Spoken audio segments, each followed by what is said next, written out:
मातरं पुनः पितरं च प्रयन्सुवः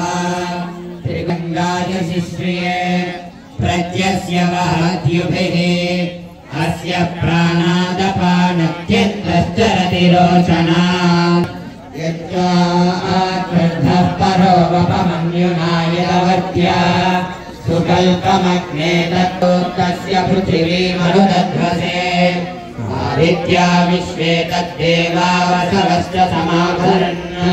मेदिनी देवी वसुन्धरा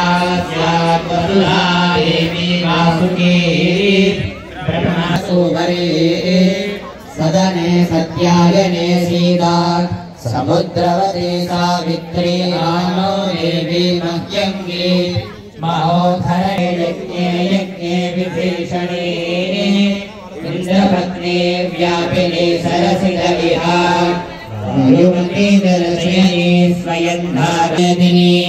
सोपरिधत्तङ्गाय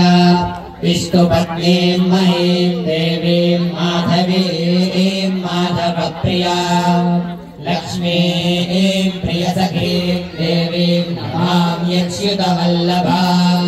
धनुर्धराय विद्महे सर्वसिद्ध्यै धीमहि तन्नो धराः प्रचोदयात् शृण्वन्ति श्रोणामृतस्य गोपा पुण्यामस्या उपशृणोति वाचम् महीं देवीं विष्णुपत्नीमधुर्या प्रतीचे मे नागुं हविष